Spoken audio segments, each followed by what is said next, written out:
महायुती सरकारमधील कलंकित आणि भ्रष्टाचारी मंत्र्यांना पाठीशी घातलं जात असल्याचा आरोप करत उद्धव ठाकरेंच्या नेतृत्वाखाली शिवसेनेनं राज्यव्यापी आंदोलन पुकारलं आहे। शिवाजी पार्कातून या आंदोलनाला सुरुवात झाली असून यावेळी उद्धव ठाकरेंनी मुख्यमंत्री देवेंद्र फडणवीस यांच्यावर सडेतोड टीका केली। जोपर्यंत भ्रष्टाचारी मंत्र्यांची हकालपट्टी होत नाही तोपर्यंत हे आंदोलन सुरूच राहणार असल्याचं उद्धव ठाकरेंनी सांगितलंय। तसंच मला देवेंद्र फडणवीसांची कीव येते, पाशवी बहुमत आहे आणि वरती दिल्लीत बापजादे बसले तरी हिम्मत होत नाही अशा शब्दात आवाहनच दिलंय।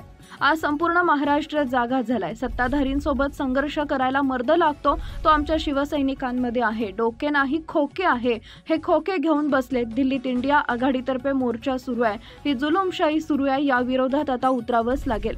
गौरवशाली महाराष्ट्राला भ्रष्टाचाराच्या पहिल्या रांगेत बसवलंय अशी टीका त्यांनी यावेळी केली आहे। मंत्र्यांवर आरोप झाले की राजीनामा घेऊन चौकशीला सामोरं जावं लागतं। मीही वनमंत्रीला वनवासात पाठवलं होतं। यांनी याचे जनताभिमुख नाही तर पैसे गिळणारे मुख आहे।